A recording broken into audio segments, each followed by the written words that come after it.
Welcome dear friends, আশা করি আপনারা ভালো আছেন এবং সুস্থ আছেন। ডিয়ার ফ্রেন্ডস, এনটেনেট জুন 2025কে মাথায় রেখে আমরা একটা সিরিজ লঞ্চ করছি। এখানে আমরা প্রিভিয়াস ইয়ার পেপার ওয়ানে যে প্রশ্নগুলো এসেছে সেগুলোকে আমরা ইউনিট ওয়াইজ সলভ করব। তো এখানে একটা ইউনিটের পর একটা ইউনিটের প্রশ্ন আসতে থাকবে, আর আমাদের লক্ষ্য হলো প্রতিটা ইউনিট থেকে যেন আপনারা 5টা প্রশ্নই যেন সঠিক করে আসতে পারেন। এবং আমাদের নেট পেপার ওয়ানের এবং এডুকেশনের যে নিউ ব্যাচ সেটা কিন্তু জুলাই মাস থেকে শুরু হচ্ছে। এর আগের পার্টগুলো যদি আপনারা দেখতে চান আমাদের চ্যানেলের প্লেলিস্টে গেলেই আপনারা দেখতে পারবেন। ডিয়ার ফ্রেন্ডস, আজকে আমরা হায়ার স্টাডিজের প্রিভিয়াস ইয়ারের কোশ্চেনগুলোকে সলভ করব। অলরেডি কিন্তু বিভিন্ন ইউনিটের উপর আমরা প্রিভিয়াস ইয়ারের কোশ্চেনগুলো আপলোড করেছি। যারা যারা দেখেননি তারা আমাদের এই প্লে লিস্টে গেলেই সব ভিডিও আপনারা পেয়ে যাবেন, যেগুলো আমরা রিসেন্ট আপলোড করেছি প্রিভিয়াস ইয়ারের, যেগুলো আপনাদের খুবই হেল্প করবে পরীক্ষায়। ঠিক আছে? এবং যারা আমাদের চ্যানেলের মেম্বার হতে চান বা মেম্বার আছেন তাদের জন্য আমাদের চ্যানেলে বিশেষ কিছু ভিডিও রয়েছে যেগুলো আপনাদের পরীক্ষায় কিন্তু হেল্প করবে। আপনারা আশা করি দেখতে পাচ্ছেন এখানে অনেক এক্সক্লুসিভ ভিডিও রয়েছে চ্যানেলের মেম্বারদের জন্য। ওকে, তো দেখুন আজকে আমরা যেটা নিয়ে আলোচনা করব সেটা হচ্ছে হায়ার স্টাডিজের প্রিভিয়াস ইয়ার থেকে কি কি প্রশ্নগুলো এসেছে। প্রথম প্রশ্ন দেখুন, আমি কিন্তু প্রশ্নটা পড়ে কিন্তু বেশি সময় দিব না, তখন সময় দিলে ভিডিওটা অনেক বেশি বড় হবে। আপনারা ভিডিওটাকে পজ করে ভাববেন, তারপরে অ্যান্সার করবেন। Which of the following universities were multidisciplinary in ancient India? মানে প্রাচীন ভারতে কোন ইউনিভার্সিটিগুলোতে মাল্টিডিসিপ্লিনারি মানে একাধিক ডিসিপ্লিন থাকতো? ডিসিপ্লিন বলতে পারেন সাবজেক্ট। বেনারস হিন্দু ইউনিভার্সিটি, তক্ষশিলা, নালন্দা, বল্লভী, বিক্রমশিলা। অপশনগুলো দেখুন, ABC, ACE, ADE আর BCDE। তাহলে দেখুন খুবই ইজি কোশ্চেন। কেন ইজি কোশ্চেন? দেখুন বলেছে অ্যানসিয়েন্ট ইন্ডিয়া, প্রাচীন ভারত। বেনারস হিন্দু ইউনিভার্সিটি হয়েছিল 1916 সালে, এটা তো ব্রিটিশ পিরিয়ডে। তাহলে অ্যানসিয়েন্ট ইন্ডিয়াতে না, অ্যানসিয়েন্ট পিরিয়ডে না, তাহলে এ তো হবে না স্যার। এ না হলে বাকি যে চারটা রয়েছে চারটাতেই কি হতো? মাল্টিডিসিপ্লিনারি ছিল। একদম ইজি কোশ্চেন ছিল এটা। Next, according to national credit framework the credit level earn after obtaining bachelor degree will B. ধরুন একটা বাচ্চা যদি গ্র্যাজুয়েশন পাস করে সে কত নম্বর পাবে, গ্র্যাজুয়েশন যদি উইথ অনার্স করে তাহলে কত পাবে, মাস্টার ডিগ্রি করলে সে কত পাবে, বা একজন স্টুডেন্ট যদি ধরুন হচ্ছে PhD করলো তাহলে সে কত মার্কস পাবে, 12 পর্যন্ত পড়াশোনা করেছে কত মার্কস পাবে, সেটার একটা ফ্রেমওয়ার্ক দেওয়া হয়েছে। যেমন আপনারা ফ্রেমওয়ার্কটা আশা করি দেখতে পাচ্ছেন। ওকে, তো নিচে থেকে ধরুন 5 বছর পর্যন্ত পড়াশোনা করেছে তাহলে তার ভ্যালু কত হবে, সব কিছু এখানে বলা আছে। তেমনি আমাদের কি বলেছে, ধরুন কেউ গ্র্যাজুয়েশন করলো, কেউ গ্র্যাজুয়েশন করছে, আমাদের কি বলেছে 3 বছরের গ্র্যাজুয়েশন করছে, তাই তো? Obtaining a bachelor degree 3 years of undergraduate program. এখন গ্র্যাজুয়েশন 4 বছরেরও হতে পারে যদি উইথ অনার্স বা রিসার্চ হয়। দেখুন যদি 3 বছরের আন্ডার গ্র্যাজুয়েট হয় তাহলে ভ্যালু হচ্ছে 3 বছরের জন্য 5.5, 2 বছরের জন্য 5 এবং 1 বছরের জন্য 4.5। আর যদি কেউ 4 বছরের যদি করে গ্র্যাজুয়েশন উইথ অনার্স বা রিসার্চ তাহলে সে পাবে হচ্ছে 6 ক্রেডিট। এরকম দেখুন ম্যাক্সিমাম রয়েছে PhD-তে 8, ম্যাক্সিমাম রয়েছে PhD-তে 8। ওকে, পিজিতে রয়েছে হচ্ছে 7 এবং 6.5। ওকে, আপনারা বাকিগুলো একটু দেখে নেবেন। তাহলে এখানে বলেছে গ্র্যাজুয়েশন 3 বছরের, তাহলে অ্যান্সার হওয়া উচিত আমাদের 5.5।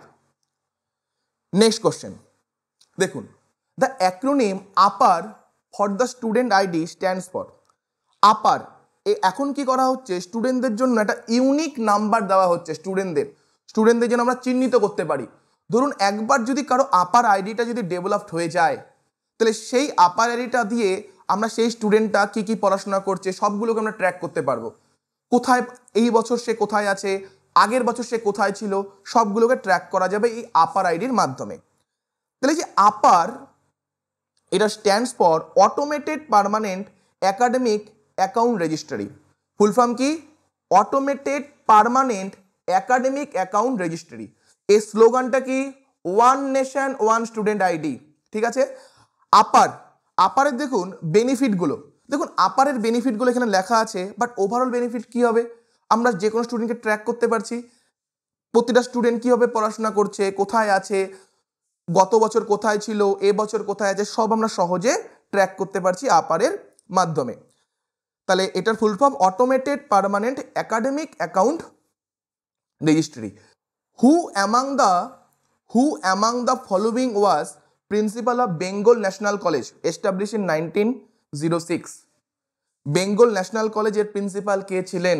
দেখো খুবই ইজি কোশ্চেন, এটার অ্যান্সার হবে ঋষি অরবিন্দ ছিলেন, অরবিন্দ ঘোষ। নেক্সট কোশ্চেন দেখুন, the education imparted at Nalanda University was both religious and, মানে নালন্দা ইউনিভার্সিটিতে রিলিজিয়াস এডুকেশনের সাথে সাথে আর কি এডুকেশন দেওয়া হতো? ইরিলিজিয়াস, এন্টারটেইনিং, সেকুলার, বিজনেস ওরিয়েন্টেড। দেখুন সেকুলারের সাথে কি হবে, নালন্দা বিশ্ববিদ্যালয় এই ইউনিভার্সিটিগুলো কি ছিল? বুদ্ধিজম দ্বারা প্রভাবিত ছিল। তাহলে এখানে কি রিলিজিয়াস এডুকেশনের সাথে সাথে সেকুলার এডুকেশনও দেওয়া হতো, সেকুলার এডুকেশন। নেক্সট কোশ্চেন দেখুন, arrange the following ancient Indian institute from east two West direction. তার মানে আমাদের যে ইনস্টিটিউশনগুলো রয়েছে সেগুলোকে ইস্ট থেকে ওয়েস্ট, মানে পূর্ব থেকে পশ্চিম দিকে যেতে হবে। তক্ষশিলা, নালন্দা, বিক্রমশিলা আর হচ্ছে সারদাপীঠ। ইস্ট থেকে ওয়েস্টে। ওকে, তাহলে দেখুন যেটা তক্ষশিলা আছে সেটা কি পাকিস্তানের। তাহলে পাকিস্তানের রাউলপিন্ডিতে রয়েছে হচ্ছে তক্ষশিলা। তাহলে পাকিস্তান কোথায়? একদম ওয়েস্টে, একদম ওয়েস্ট। তাহলে তক্ষশিলা সবার শেষে রাউলপিন্ডিতে, ঠিক আছে। তাহলে একটাই অপশন আছে, দেখুন নালন্দার বিক্রমশিলা হচ্ছে বিহার হচ্ছে পূর্ব দিকে, সারদাপীঠ হচ্ছে কাশ্মীরে, তারপর হচ্ছে ওয়েস্টে একদম হচ্ছে করাচি না, রাউলপিন্ডিতে রয়েছে হচ্ছে তক্ষশিলা। তাহলে CBDA হয়ে যাবে সঠিক answer. Next question, which of the following universities were set up in 1916? 1916 সালে কোন ইউনিভার্সিটিগুলো স্থাপন হয়েছে? Osmania university, SNDT, women's university, Mahishur university, Patna university, Benaras Hindu university. একটু আগে পড়ানোর সময় আপনাদের তো বলছিলাম যখন অ্যানসিয়েন্ট ইন্ডিয়াতে কোনগুলো হচ্ছে মাল্টিডিসিপ্লিনারি ছিল, সেখানে পড়াতে গিয়ে বললাম বেনারস হিন্দু ইউনিভার্সিটি 1916 সালে। ওকে, ওসমানিয়া ইউনিভার্সিটি হচ্ছে 1918 সাল, 1918। SNDT ওমেন ইউনিভার্সিটি হচ্ছে 1917, মহীশূর হচ্ছে 1916, পাটনা ইউনিভার্সিটি হচ্ছে 1917। ওকে, এখানে SNDTটা হচ্ছে 1916, SNDT ওমেন ইউনিভার্সিটি হচ্ছে 1916, মহীশূর ইউনিভার্সিটি 1916, বেনারস হিন্দু ইউনিভার্সিটি হচ্ছে 1916, ওসমানিয়াটা 1918 আর হচ্ছে পাটনা ইউনিভার্সিটি 1917। তার মানে দেখুন এখানে কোনটা হচ্ছে সঠিক অ্যান্সার? তো হবেই স্যার, তো হবেই, মহীশূর ইউনিভার্সিটি হবে আর বি, তার মানে BCE হয়ে যাচ্ছে সঠিক answer. Next question, which of the following is known as one nation one student ID card? মাত্র আমরা পড়লাম কি হবে, আপার আইডি যেটা রয়েছে। Okay, next, according to national credit framework the credit level earn after doctoral degree will be. তাহলে doctoral ডিগ্রিতে আমরা দেখলাম কি ম্যাক্সিমাম মার্কস, তাহলে সেটা কত হবে? ম্যাক্সিমাম মার্কস তাহলে 8 ছিল, 8 ছিল, 8ই হচ্ছে maximum. Next, SWAYAM course is classified based on the engagement of number of dash and number of video hours. দেখুন SWAYAM কোর্স যেগুলো হয় সেগুলো কি হয়, কত ঘন্টার কোর্স, এবং তার সাথে সাথে আরেকটা জিনিস আছে যেটাকে কাউন্ট করা হয়, সেটা কি? সেমিস্টার, মান্থ, উইক না ইয়ার। তো SWAYAM-এ কত ঘন্টার কোর্স এবং এর সাথে সাথে কি কাউন্ট করা হয়? কত উইকের কোর্স। তাহলে উইকস হবে আরেকটা, যেখানে সেটাও আমরা গুনি যে কত উইকসের এবং কত ঘন্টার। Next, the ancient building name Ratnasagar, Ratnodadhi and Ratnaranjaka were part of which of the following university of ancient India? তাহলে অ্যানসিয়েন্ট ইন্ডিয়ার কার এইটা পার্ট ছিল? এটা অ্যাকচুয়ালি কিসের পার্ট ছিল? এটা অ্যাকচুয়ালি লাইব্রেরির পার্ট ছিল। লাইব্রেরির মধ্যে তিনটা লাইব্রেরি ছিল। এই তিনটা লাইব্রেরি কার? তক্ষশিলা, অদন্তপুরী, নালন্দা নাকি সিদ্ধাঙ্কা কটক, কোনটা হবে? তো এটা কার? নালন্দার পার্ট ছিল, এটা পার্ট ছিল হচ্ছে নালন্দা বিশ্ববিদ্যালয়ের। Okay, next, value based education shall include universal human values such as, দেখুন কি বলেছে, ভ্যালু বেসড এডুকেশন যেগুলো কি ইউনিভার্সাল হিউম্যান ভ্যালুস। তাহলে কোনগুলো আপনারা দেখুন ভ্যালু বাট ইউনিভার্সাল। আইসোলেশন কি হবে, আইসোলেশন যে ভ্যালুটা রয়েছে সেটা কি ইউনিভার্সাল হবে, নন ভায়োলেন্স হবে, পিস হবে, রাইটিয়াস কন্ডাক্ট হবে, নাকি পানিশমেন্ট টু ক্রাইম, কোনটা হবে বলুন? ইউনিভার্সাল মানে সবার জন্য। দেখুন নন ভায়োলেন্স সবার জন্য হওয়া উচিত, পিস শান্তি এটাও সবার জন্য হওয়া উচিত, রাইটিয়াস কন্ডাক্ট মানে হচ্ছে কাজ, সঠিক কাজ, এগুলো তো সবার জন্য হওয়া উচিত। আইসোলেশন একা থাকা, পানিশমেন্ট টু ক্রাইম পানিশ করা, ক্রাইম করা, এগুলো কি কখনো ইউনিভার্সাল হিউম্যান ভ্যালুস হবে? এগুলো কি ভ্যালুস হবে? না। তাহলে বি সি ডি হবে সঠিক answer. Next, in ancient India Ujjain was famous for the study of, Ujjain কিসের জন্য বিখ্যাত ছিল? তো উজ্জয়নে অ্যাস্ট্রোনমির সাথে সাথে ম্যাথামেটিক্সও কিন্তু পড়ানো হতো, মনে রাখবেন, ঠিক আছে? ম্যাথামেটিক্সের জন্য বিখ্যাত ছিল। তাহলে এখানে সঠিক অ্যান্সার হবে অ্যাস্ট্রোনমি।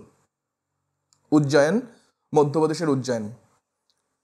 তো এখানে দেখুন অলরেডি লেখা আছে মধ্যপ্রদেশের উজ্জয়ন, এটা বিখ্যাত ছিল অ্যাস্ট্রোনমি, ম্যাথামেটিক্স এবং বৈদিক সায়েন্সের জন্য। Next, Sanskrit commission was headed by, কার দ্বারা সংস্কৃত কমিশন হেডেড ছিল, মানে কার তত্ত্বাবধানে হয়েছিল? দেখুন এটা ডাইরেক্ট কোশ্চেন, এটা মনে রাখবেন সুনীতি কুমার চ্যাটার্জির দ্বারা হয়েছিল। ওকে, দেখুন এখন অ্যানেন্স করতে বলেছে। এই যে আমাদের বিভিন্ন অর্গানাইজেশনগুলো রয়েছে বা ইনস্টিটিউশনগুলো রয়েছে, তাদের কোন ইয়ার ওয়াইজ তাদের আমাদের অর্গানাইজ করতে হবে from earliest to most recent. Earliest মানে হচ্ছে সব থেকে যেটা পুরনো, তার থেকে যেটা একদম নতুন সেটাতে আমরা যাব। দেখুন এনএইচআরআই হয়েছে 1995, আইসিএসএসআর হয়েছে 1969, আইআইএএস অ্যাডভান্স স্টাডি হয়েছে 1964, আইসিএইচআর হিস্টোরিক্যাল রিসার্চ সেটা হয়েছে 1972, আর ফিলোসফিক্যাল রিসার্চ আইসিপিআর সেটা হয়েছে 1977। তাহলে দেখুন ফ্রম আর্লিয়েস্ট মানে পুরনো থেকে নতুনের দিকে। তাহলে সবার আগে কে? সি দিয়ে শুরু হবে স্যার, তাহলে সি দিয়ে শুরু হবে।